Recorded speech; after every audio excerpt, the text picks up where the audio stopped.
गरीब अगर अनपढ़ रहेगा तभी तो भेड़ बकरियों की तरह इन नेताओं के इशारों पे चलता रहेगा। और सभी जानते हैं कि यही अनपढ़ लोग इनका वोट बैंक है, जो धर्म और जात के नाम पे वोट देते आए हैं।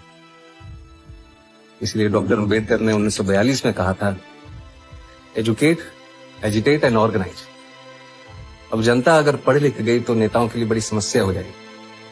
तन को उल्टा करके उसमें छेद करके एक पाइप डाल दी और जो गटर से गैस निकलता था वो पाइपलाइन से उसके अपने चाय के ठेले में ले लिया और वो चाय बनाने के लिए उसी गैस का उपयोग कर करके चाय बनाता था। सिंपल सी टेक्नोलॉजी। मैं कभी वादे और बड़ी बड़ी घोषणाएं नहीं करता। ये क्या बात करता है यार? इतने साल हो गए, कभी नहीं करता। अरे नहीं, आपने कहा था उस दिन जब आप नाव में थे तब आपने कहा था। क्या?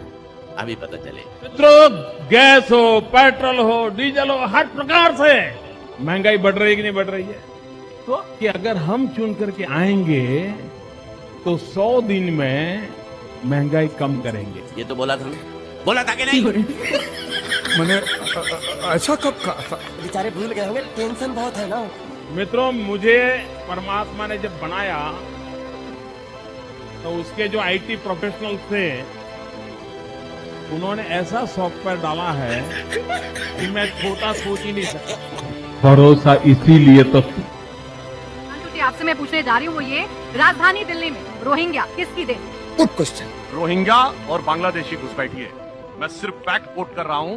बोल 2006 में कांग्रेस के गृह मंत्री श्री प्रकाश जायसवाल जी सदन के पटल पे बोल चुके हैं कि देश में 2.5 से 3 करोड़ बांग्लादेशी घुसपैठिए। ठीक है। 2006 में असम के राज्यपाल ने यह कहा है कि 5000 बांग्लादेशी हर दिन भारत में घुसपैठते हैं। ये फंस गया सीएम। तो पूरे देश को पता है कि कौन घुसपैठियों के साथ है, कौन घुसपैठियों के खिलाफ है। अभी बता दे भाई, अभी बता दे।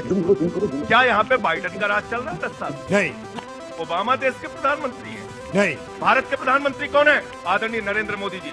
गृह मंत्री कौन है? अमित शाह जी। सीमा की सुरक्षा की जिम्मेदारी किसकी है? अमित शाह जी की। अगर 10 साल से 2.5 करोड़ में 2.5 घुसपैठिया आपने भगाया तो नाम बताइए आप। आपने बसाया पूरे देश में बांग्लादेशियों। एक बांग्लादेशी आसाम पार करके, त्रिपुरा पार करके, बंगाल पार करके, झारखंड पार करके, बिहार पार करके, यूपी पार करके दिल्ली कैसे आ गया? इसका आंसर तो नहीं आता मुझे। भारत के प्रधानमंत्री जाते हैं और जब 50 साल पूरे होते हैं बांग्लादेश की आजादी के तो कहते हैं मैं तो बांग्लादेश की आजादी का योद्धा हूँ, मैंने आजाद कराया बांग्लादेश। और अपने दोस्त अडानी को भारत की बिजली चुरा के झारखंड से ठेका दे रहे हैं हजारों करोड़ का बांग्लादेश को। अरे सुधरो रे अभी तो। और मैं पूछना चाहता हूँ सुधांशु जी से, आज बोलिए पूरे देश के सामने कि अडानी का ठेका कैंसिल होना चाहिए वहाँ पे। ये बड़ी अच्छी बात है। अभी हजारों टन चावल आपने बांग्लादेश को भेजा है। शर्म है कुछ? जब वहाँ पे हिंदू मारे जा रहे हैं आप उनको बांग्लादेश को चावल सप्लाई करने का काम कर रहे हैं।